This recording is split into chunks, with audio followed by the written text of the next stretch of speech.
Pemirsa, Richard Eliezer menjadi salah satu terdakwa penting yang mengungkap penembakan kepada Brigadir Yosua.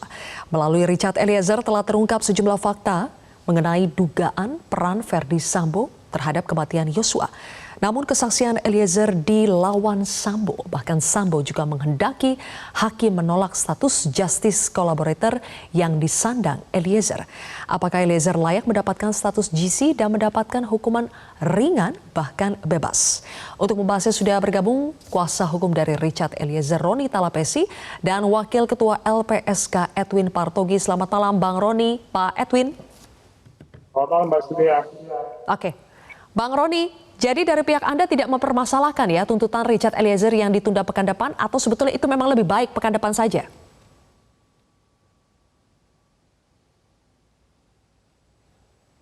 Bang Roni, kita belum bisa dengar suaranya.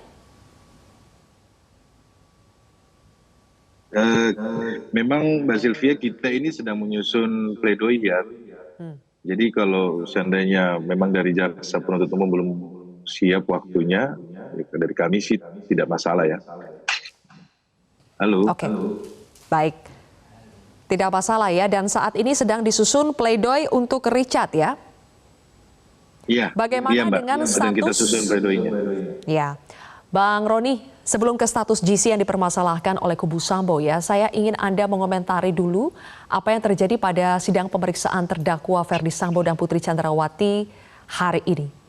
Seperti biasanya, secara konsisten mereka membantah semua keterangan dari Richard Eliezer yang menyampaikan peran Verdi Sambo sejak di perencanaan di rumah Duren Saguling dan juga eksekusi di rumah Duren 3. Bagaimana tanggapan Anda, Bang Roni? Iya Mbak Sylvia, rangkaian peristiwa pidananya itu kan mulai dari rumah Saguling ya, di mana rumah Saguling itu kalau terungkap di persidangan ada yang dipanggil ke lantai 3 Ricky Rizal. Kemudian fakta persidangan hari ini ada CCTV di mana PC memanggil Kuat Maruf untuk naik ke atas lantai 3. Nah, ini kan sebenarnya sudah terungkap ya Mbak, bahwa peran dari para terdakwa ini terkait dengan perencanaannya. Kemudian juga pun kalau terkait yang isolasi yang ada di rumah Duren 3, fakta persidangan kan terungkap bahwa biasanya isolasi itu sendiri, tetapi kan jadi pertanyaan oleh majelis hakim kenapa isolasinya beramai-ramai. Nah, kemudian juga pun kalau yang ditanyakan kan kalau FS kemarin kan menyampaikan bahwa isoman itu seolah-olah ADC itu kalau kita lihat ya disampaikan terkait isoman itu ADC otomatis gitu. Tapi jadi pertanyaannya kan kenapa isoman itu otomatis untuk ADC dan ART. Tapi jadi pertanyaan kenapa Susi tidak ikut isoman. Nah jadi pertanyaan pertama. Yang pertanyaan kedua, kenapa Ricky Rizal dan Kuat Maruf dalam keterangannya mereka harus balik ke Magelang, tetapi kenapa mereka ikut isoman. Nah ini yang menjadi pertanyaan, padahal Ricky dan Kuat Maruf ini kan tidak swab PCR. Oke, ada satu keterangan juga yang menarik, Bang Roni, soal ketika eksekusi sudah dilakukan ya di Duren 3. Ketika Icat diperintahkan untuk versinya Icat menembak, versinya Sambo hajar. Waktu itu hakim bertanya, apakah ketika tembakan pertama yang dikeluarkan Richard, Sambo berusaha menghentikan Richard atau tidak? Versinya Richard seperti apa, Bang Roni? Ini baru lagi nih Mbak Sylvia. Karena di keterangan saksi, FS tidak pernah mengungkapkan ada kata stop. Tetapi pas keterangan terdakwa ini muncul lagi yang baru kan. Jadi kami melihat bahwa ketidakkonsistenan dari Verdi Sambo ini terlihat sekali di persidangan kan. Kemudian juga pun kalau disampaikan bahwa ada kata stop, itu juga pun dari Ricky Rizal maupun Kuat Maruf tidak mendengar. Tidak usahlah Ricky Rizal, Kuat Maruf saja. Yang sebelumnya keterangan saksinya hampir mirip seperti yang disampaikan oleh Verdi Sambo pada kejadian di TKP. Tetapi di Kuat Maruf tidak ada kata stop gitu loh. Jadi menurut kami ini hal yang baru juga, tetapi perlu diingat bahwa keterangan terdakwa ini kan tentunya nilai pembuktiannya hakim yang akan menilai ya.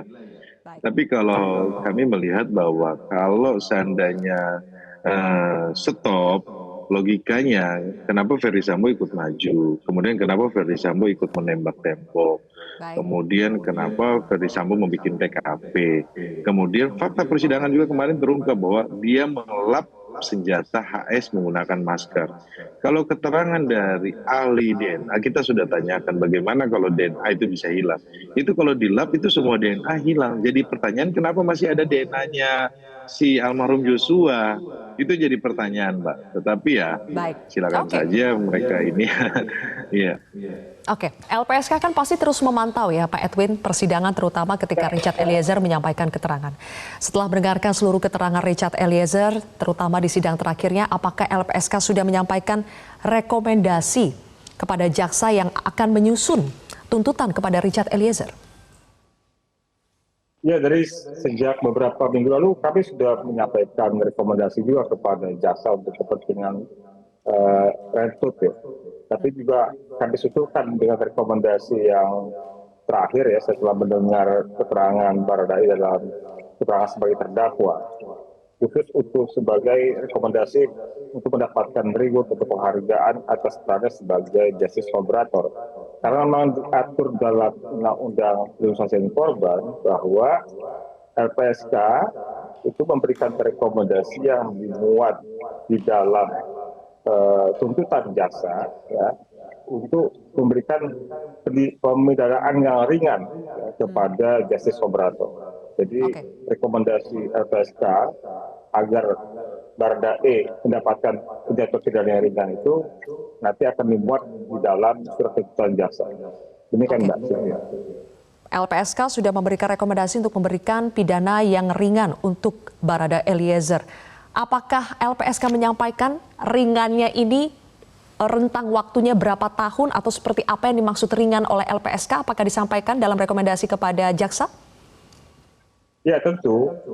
Jadi kalau soal berapa lama pidananya ya, itu undang-undang tidak menyebutkan. Tapi Mbak Setia di undang-undang itu menyebutkan pidana ringan itu apa saja. Pidana ringan itu pertama adalah percobaan pidana. Jadi pidana percobaan, jadi dia dihukum dengan pidana percobaan. Kedua, berupa pidana bersyarat khusus. Ya. Ketiga, atau yang terakhirnya adalah dia dihukum paling ringan di antara pelaku lain. Nah, jadi maksud kami, hak jaksa maupun hakim, ya, jaksa dan putusannya maupun hakim dalam putusannya, itu sah apabila misalnya memberikan hukuman percobaan kepada Baradae. Karena hal itu memang diatur dalam Undang-Undang Perlindungan Korban. Ya. Jadi undang-undang ini kan memang spesialis ya, karena memang hanya undang-undangnya yang mengatur tentang justice collaborator tentunya. Jadi itu bisa jadi rujukan kepada jaksa sebagai penuntut maupun pada hakim untuk memutuskan bahwa kalau hakim jaksa meyakini Baradae berkontribusi membantu mengungkap perkara sebagai saksi pelaku yang bersama atau justice collaborator itu, maka seandainya jaksa bersepaham, hakim bersepaham memberikan hukuman percobaan kepada Baradae, hal itu merupakan suatu hal yang legal, ada dasar hukumnya ya. Jadi tak perlu diragukan buat jaksa dan hakim untuk memberikan putusan ringan kepada Baradae. Oke. Ini kita baru dengar nih, hukuman percobaan. Bang Roni, tanggapan Anda kalau misalnya tadi ada kemungkinan bisa saja hakim memberikan hukuman percobaan kepada Richard Eliezer. Apakah Anda sejauh ini yakin bahwa Richard Eliezer tidak akan atau bisa lolos dari pasal 340? Iya Mbak, bahwa dalam persidangan sudah terungkap ya bahwa Richard Eliezer terkait dengan keadaan psikologinya dia sudah terungkap bahwa dia ada keguncangan, ada rasa takut, kemudian kalau Romo Magnis Suseno menyampaikan ada dilema moral, kemudian ada suara hati yang bertentangan, kemudian kalau psikolog klinik dari Lisa menyampaikan bahwa dia ada ketakutan, rasa cemas yang tinggi, kemudian kalau Reza Indragiri menyampaikan bahwa ada teori menyampaikan bahwa ketika Richard tidak melakukan penembakan itu bisa saja terjadi ke dia karena dia melihat dalam satu ruangan kemudian memakai seragam. Ini teori psikolog forensik. Jadi sebenarnya dan juga ditutup oleh keterangan ahli pidana Albert Aris menjelaskan bahwa dia berdasarkan perintah. Jadi sebenarnya pembelaan kami sudah terungkap ya di persidangan dan fakta persidangan inilah yang sebenarnya Mbak, bahwa kepatuhan ada rasa ketakutan, kemudian ada perintah. Nah ini sebenarnya sudah terungkap di persidangan. Jadi kami melihat bahwa Richard Eliezer dalam hal ini menyampaikan kan bahwa saya siap menerima segala keputusan hakim. Tetapi dalam hal ini Mbak Sylvia, bahwa kami tim penasihat hukum tentunya akan memberikan pembelaan yang secara maksimal. Pembelaan yang secara maksimal seperti apa? Setelah kita mengikuti fakta persidangan, kita melihat bahwa Richard Eliezer layak dilepaskan dari pidana karena ini tidak ini sesuai dengan fakta persidangan, Mbak. Jadi ini bukan kemauan Richard Eliezer, tetapi tentunya dalam persidangan kami melihat bahwa tentang penghapusan pidana ini kan sudah diatur juga di KUHP.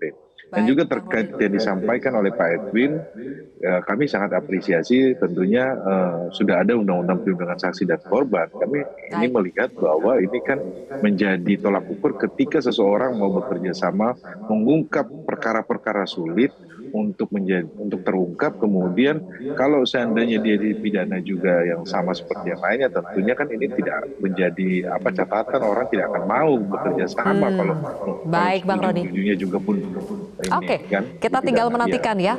Tinggal 1 minggu lagi jelang tuntutan dari Richard Eliezer, kita akan lihat seperti apa tuntutan dari Jaksa Penuntut Umum. Terima kasih Bang Roni Talapesi dan juga Pak Edwin Partogi telah bergabung bersama kami di Prime Time News hari ini.